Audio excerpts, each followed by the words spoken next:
Are you feeling festive? Because it's time for the finale of Salford Weekly. Let's see what's coming up on the show today. Tasha took a look around the Salford Lightwaves Festival that took place last weekend. And we spoke to some creative tech students who were involved in the project. Thomas joins us for our usual sports roundup. Isabel whips up a Christmas chocolate cake that you can make at home. Bethan joins us to give us an update on everything going on in the entertainment world. And of course, we have our presenter challenge and quiz.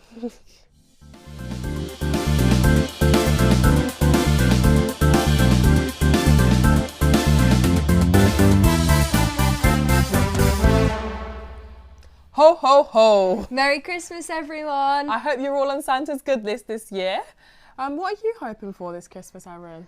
Honestly, I don't know. A good dinner is enough for me. A good dinner that I can have a nap after. I feel like you get to that age and like my parents always used to say like you're not bothered about presents when you get older, and I just want the food. Like Mum's actually right. Yeah, I want the food and I want the alcohol. Yeah. That's what I want, exactly. But this week we're kicking off the finale with some sports. Thomas in the studio today with us. So what's been going on this week in the sporting world? Not as much as usual. The men's football played 4 matches yesterday. Our seconds took on Liverpool Hope first, resulting in a 3-1 win. Our thirds took on Geography FC, which was an unfortunate 4-1 loss. However, the Force brought it home, fighting back with a 4-1 victory. And our fifths unfortunately lost 6-3 against Languages FC. It's weird, some of these Champion Leagues with the names. I know, Geography and Languages. Yeah. Like, what kind of football club's that? Yeah, I tell you what, I wouldn't want to be part of the Languages. I barely passed English GCSE, to be fair. I thought you were going to say like Spanish or something, but no, English. Yeah, I'll just do the rest of the show in BSL. Right, so, and rugby union. We had 2 matches at home yesterday. Our men's first lost 29-10 against Edge Hill. I remember being beaten by them, but you got to give it to them. It was a really close match. It was only just a few failures in the defence. And the women's first beat Sheffield Uni 32-31. Insanely small, nail-biting games, which you can catch on Salford Sports TV. Those are close results, aren't they? I know. No standout wins this week. Done a lot of losing, haven't we? Yeah. Unfortunately, yeah. But do not worry. We have the big roundup show tomorrow at Salford Sports here on Quays TV with the captains and committees from 8 of the university's teams. So make sure to stay tuned. That's going to be jam-packed, isn't it? Yeah, that sounds like a fun episode. Lots of people in one place. A lot. As the producer of it, it's been an absolute nightmare getting everyone in one place. I can imagine. You've got a lot of work to do. Exactly. Yes. And a dissertation that I need to do for tomorrow. You better get back to that then. Thank you for joining us though, but I think you should go and write that. Yeah. Thank you very much, Thomas. Now, recently you might have seen some eye-catching installations around Media City and the Quays that were part of Salford's Lightwaves Festival. Our reporter Tasha went to check it out.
Earlier today, we spoke to 2 of the creative tech students who were involved in the project. We asked them how it felt to have their work being displayed on such a big scale. Hi guys, thank you so much for joining us today. We know you've been involved in the recent Light Waves project down at the Quays, and we'd love to know a bit more about what you guys created. Yeah, tell us some more about what's been going on. Should we go first? Please. Basically, it's for our module creative collaboration. So we've all split into separate groups to create like mini installations to support Emma's Constellations of Others installation. So everyone's kind of gone down their own avenues, but it's been like a really fun, interesting experience to do. And have you got anything to say about it? Just to add that, like last year, it was a Light Waves as well. And when we saw like the students' project, it was like very interesting how it feels like to work us as well. And this year, like we used this chance and like made our projects, which was like really good, interesting, and very fun. So yeah. Mm-hmm. And what was it like seeing something that you made be like so public and so open to everyone and like on such a big scale, really? It was really different, to be honest. I've never had anything like that before, so seeing like the actual public interact with things and being able to speak to people in person about like my work, how I've like developed through the years and stuff, it was a really like interesting experience, and people obviously were like telling me about their journey as well, so it was really good for networking as well. Mm-hmm. Yeah, we didn't know that we are going to be so popular, and it was like interesting and fun working with people, especially with children who just came and like, wow, what is this? Like their reaction was really like, it was good for us, like to have this kind of audience. Yeah, definitely. And I know it was a collaborative process, but where did like the ideas behind the designs come from? Well, for my group at least, we had 2 animation students and 2 creative computing students. So one of the animation students, she sort of like took the role of like development. So we all kind of came up with the idea because we had to like deliberate what can we like feasibly do on this timeline and everything. But all of the concepts and everything came from her, and they were just really amazing outputs and everything. So props to her for that. We was like all of 5 of us in our group were from like animation. So we were searching for something that fit our like specialty, and also we wanted like to challenge us because it's really chance that we could do something that we didn't do before. So we had like 5 of us. We had like different ideas. For example, me, I had an idea of making something like cockpit, for example, to have an experience in space. So others had like idea of interactive game, and like others had like questionnaires, educational, and we tried to combine all of this idea. And I liked that in the final days our team started to work like a real mechanism. So it was something that I don't know how to explain it, but yeah, it was really fun. It was very good. Yeah, and could you maybe tell us a bit more about your individual projects? Like, what were they, and how did they involve the community? Well, my project was called Stories in the Sky, and it was like an interactive star map. So, you know, like hand tracking and things? Mm-hmm. Yeah. So we'd have a screen, you could like move your hand across it, and you'd just see all different stars in the sky. Those would like form together to make constellations. It'd like zoom in, and you'd just learn a bit about like whichever star sign you found, like the mythology. And it came with like, I think it was with an API. So they got it to change the horoscope for each sign depending on which day it was, and I think that's from like now till forever, so it's quite impressive. Wow. Yeah. That sounds magical. I bet the kids would have loved that. Yeah, Doing that. I would love to They play did when they around could and do understand that. how to do it, but some of them, their hands were too small. bit tricky. Oh, bless, yeah. Our project was like, our team was named like Galaxy Gallopers because we wanted to aim like the game which was like around the space, like flying, as I said, like the cockpit idea, and it turned to the like space bus where we built a set where people could come and like sit and feel themselves in a spaceship, so they could experience the flying in this like towards the stars. And so we also made a game, interactive game. It was like questionnaires, educational questionnaires, and also fun characters. We had like tour guide. We had voice actors like from our group. Like it was very interesting that all of our teammates were open themselves in new roles. So it was like a spaceship where people sit and experience flying in the star, also having questionnaires, and also it was something like role playing with the aliens. Oh wow, I would have loved that. I should have got myself down there. Definitely. And now you've like had a little taste of that. Is there anything you would like to add to it if you got the chance to do it again, or do anything a bit differently next time? Ooh, for my group's project, would have made it like, ours was very difficult to like explain to people because the hand tracking technology, some people just didn't understand it, but especially the younger kids, they kind of struggled getting to grips with it. So I think we'd have like made it a bit more accessible for them, because it was just a little bit difficult for them to understand at times, and some of them you couldn't really get through to when you were speaking to them. So Yeah. I think that's the main thing we would have changed. For our group, we came with the final idea a bit late. We started working on a Unreal Engine idea to make a real like flying simulator and this kind of stuff. But however, we came to final idea a bit late. So we would like to came to this idea a bit earlier, so we could like make our project as we wanted initially. So we had only flight to the Saturn, but we wanted to make like whole solar system. But however, the time didn't allow us to realize whole of the ideas that we had. Yeah. Well, thank you so much for joining us, folks. It's been lovely to hear from you. Thank you for having Thank us. you. Next up, we have our presenters challenge, and we have a really fun one for you this week. So you might have seen this one on TikTok, but we've switched it up a little bit. So we have a range of shapes drawn out, and then we're going to take it in turns to shout out a shape name. And then we both have to put our hands on anything but that shape. Whoever puts their hand on the shape that we shouted out the most times loses that round. But this week there is actually more to play for, because we have a really cruel and daring forfeit for whoever loses the challenge. The loser will have to go into the foyer downstairs and belt out Christmas carols for everyone to hear. I know I don't want to be losing this week. No, definitely not. I mean, that's just like humiliation I know. ritual 101. Peak So, embarrassment. I know. Are you ready? Let's go. Right, primed and ready. Do you want me to go first? Yeah, you go first. Right, To lock okay. Circle. in. This is harder than I expected. Parallelogram. Which one's the parallelogram? Guys, we're not very good with our shapes. That one there. That one's Okay. the parallelogram. Right. Right. Okay, hold on. Which one did I say first? Did I say circle first? Just, you can say it again. Right. Triangle. Pentagon. Star. Just doing the same one. You can't do that. That's cheating. Wait. Okay, kite. Parallelogram. Circle. Oh, I nearly did. Pentagon. Star.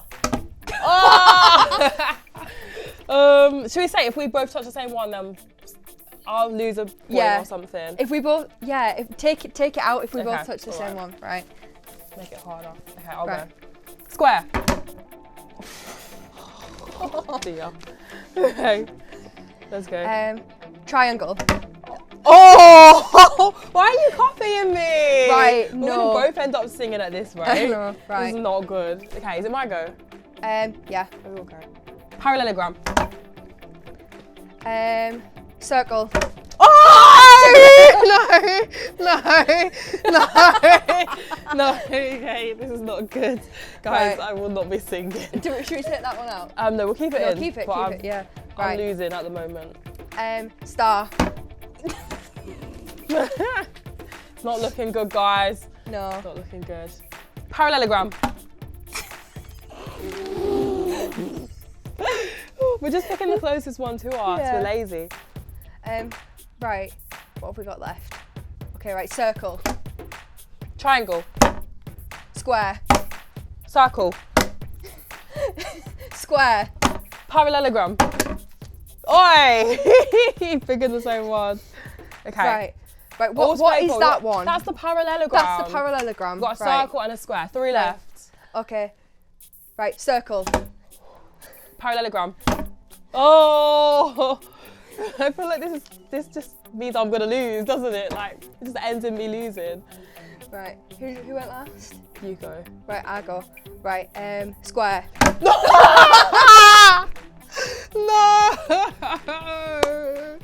I don't even know if I know any Christmas carols. I don't want to sing. Well, you do now. Guys, no, I don't want to sing. I feel like at the start of the season, I was so confident with like winning everything, and it's just gone downhill from there. Yeah, it started off bad, now it's ended in the worst way possible. I'll take the L, guys. Yeah. Unfortunately, I will be singing downstairs. Well, another year, another term, another cycle is ending. Salford Weekly has seen quite a lot of big of a change since the beginning of the year to the end of the year. We've had massive finale seasons, we've had amazing crew behind and in front of the camera, and we've had a big change in presenters, producers, assistant producers, directors, and as well Quays interns, which have helped so much. Not only that, Quays TV has had amazing change with so many new shows this year. This is why I wanted to make Salford Weekly a little bit more of a connection and like solidify who we are as Quays TV. We got Talking Manny, What's the Crack, Salford Sport, who Thomas has been here chatting to us every week on what sports have been going around Salford, as well as Getting Cultured, who've given us as well information of the latest entertainment news that's happening around the world. I've learned so much being a producer for Salford Weekly, so many challenges, so many setbacks, but one of the biggest things for me that has come along was how many people will just pull through. My heart bursts every week that we are able to create a live show or a pre-recorded show, because people put the effort and you can see it. And because of that, I wanted to also give them a space to talk about what they've learned this term in Salford Weekly. Salford Weekly, there's so much to talk about. I've absolutely loved being a presenter this season, working with Erin and Izzy, especially our little quiz master. I think like my favourite thing about the episodes are definitely the challenges and the quiz, because it brings out my competitive side. But honestly, just bonding with everyone like on set is just so fun, and I met so many new people through it as well. So I just love it. There's a lot more to it behind the scenes than you realise.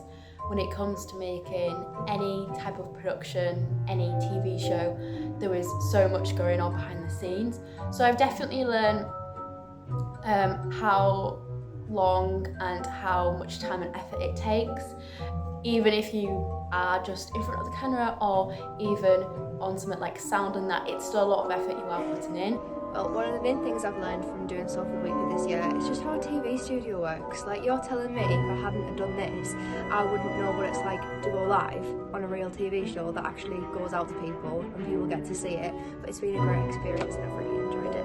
I've learned about presenting and having like camera presence and being able to kind of present and report on something while also keep a conversation going. So like when I'm doing entertainment, I say like, this is something that's happened, isn't that interesting, or like, what do you think about this? And I like to make it a conversation. I find that to be quite engaging, quite cool. I've learned a lot about videography and filming and getting cool angles for stuff, and I've learned how to edit really quickly. But alas, it is about to be Christmas, it is about to be the end of 2025, and a new season, a new producer, and new presenters will come in the new term in 2026. And with that, I hope that a lot of you guys will just let go of everything that's happened this term, of everything that's happened this year, setbacks, problems, and turn a new leaf for the new year to come around. And I can't wait to see what Salford Weekly comes along with and how it will evolve and change. Until then, see you next year. Bye.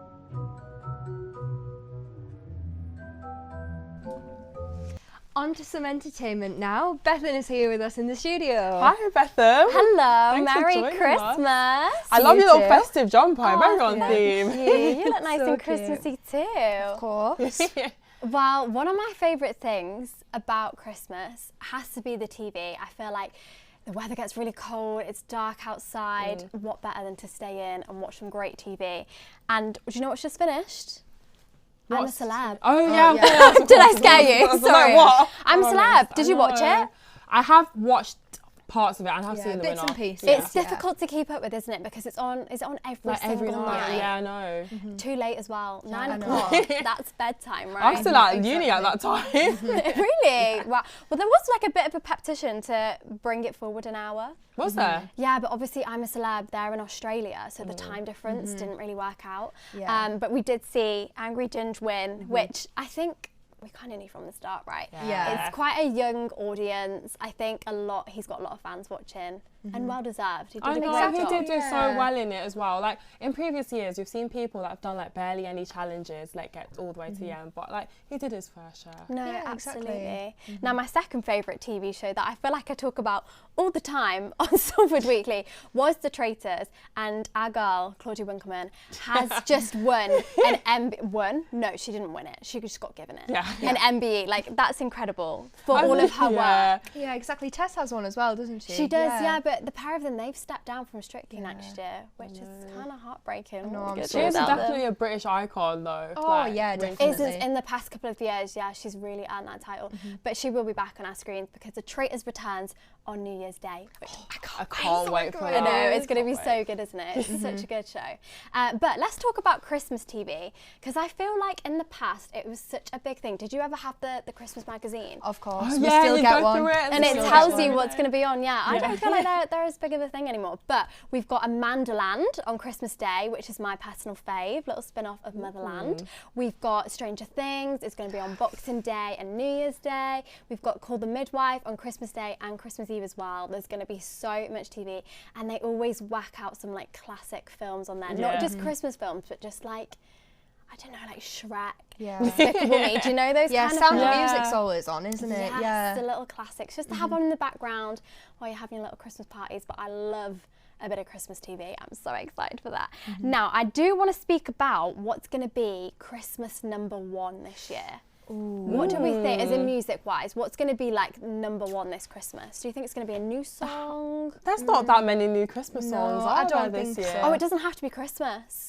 Any day, right? Yeah, True. what is going to be #1 on Christmas Who's Day? brought out some music recently? Probably Tate McRae Yeah. or something, yeah. Or Taylor Swift, because she's still been at #1 for a good couple of weeks, hasn't she? She's had a good run. Yeah, She it could be. has, That'd be a good shout. Well, my favourite in the lineup is Tom Fletcher, who, oh my God. He's just produced this musical about Paddington Bear, which, my heart, I just want to cry. Paddington. They were on Strictly last week singing their little song together, and it has been suggested that this could win Christmas #1 this year, which, as it should. I think it's a great little song, a heartthrob, and who doesn't love Paddington? I know, exactly. And his musical has just been nominated for a record-breaking 14 What's on Stage Awards.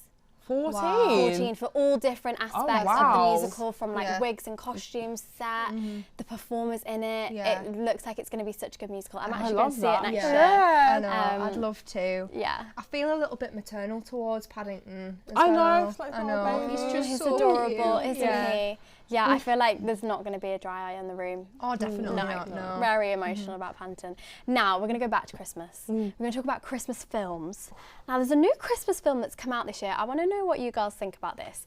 It's called A Very Jonas Christmas, and it is the Jonas Brothers. They have made a Christmas film together, the three of them.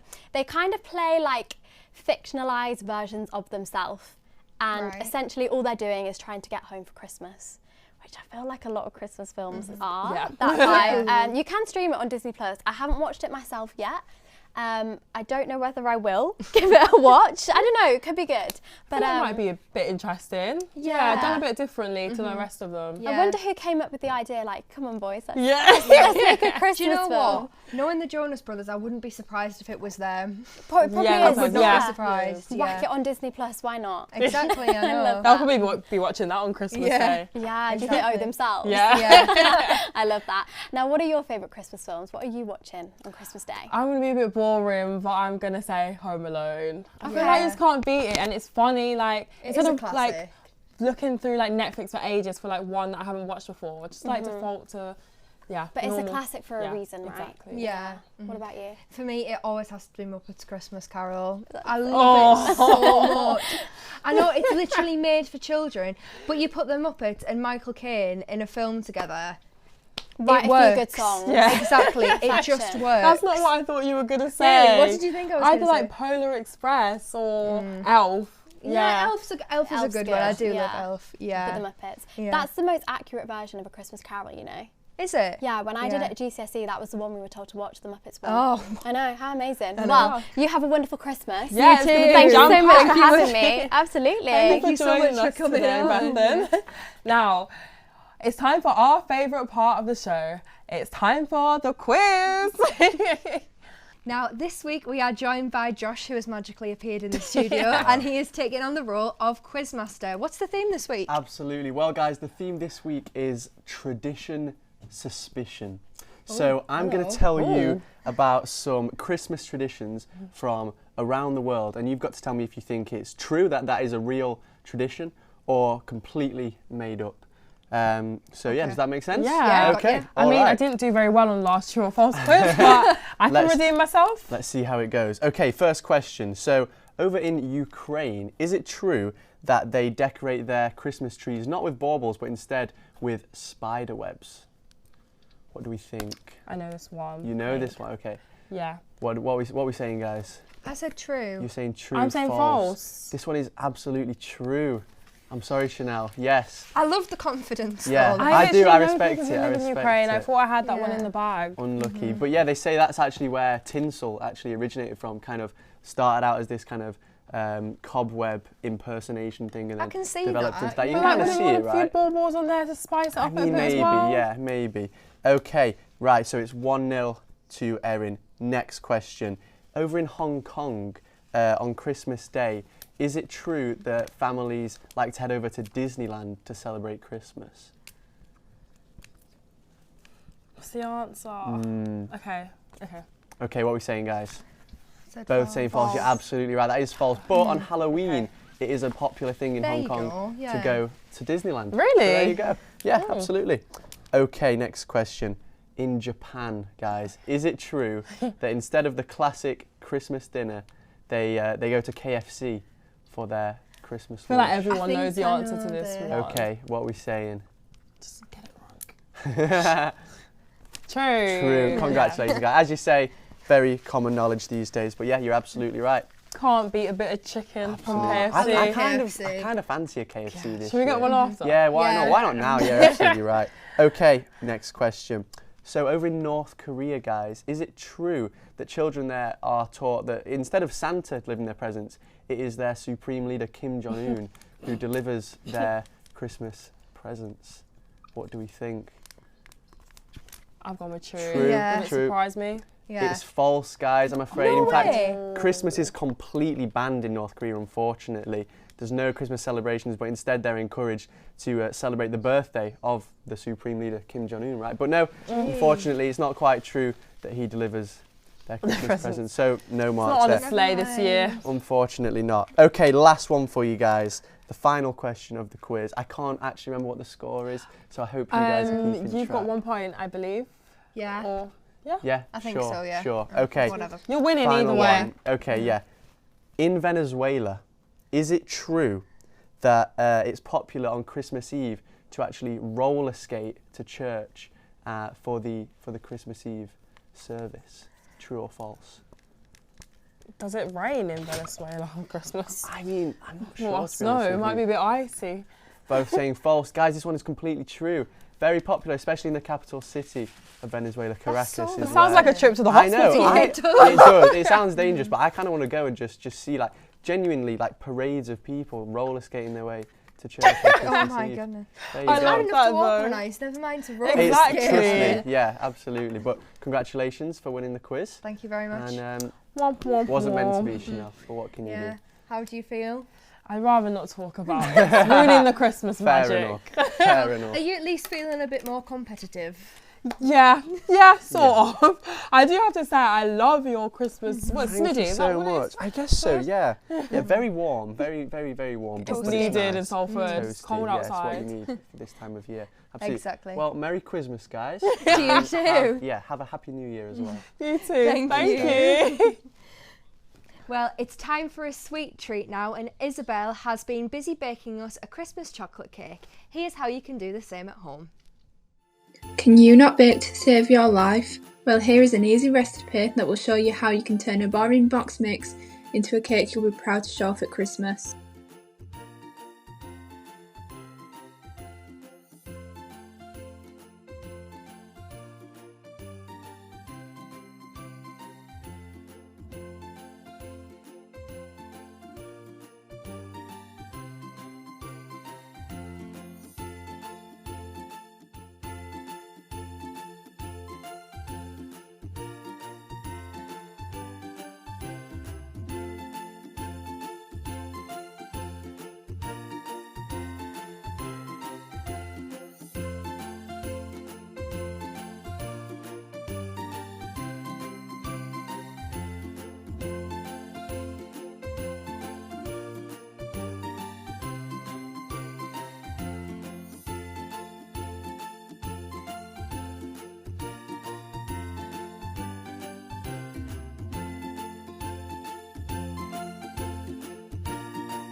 Jingle bells, jingle bells,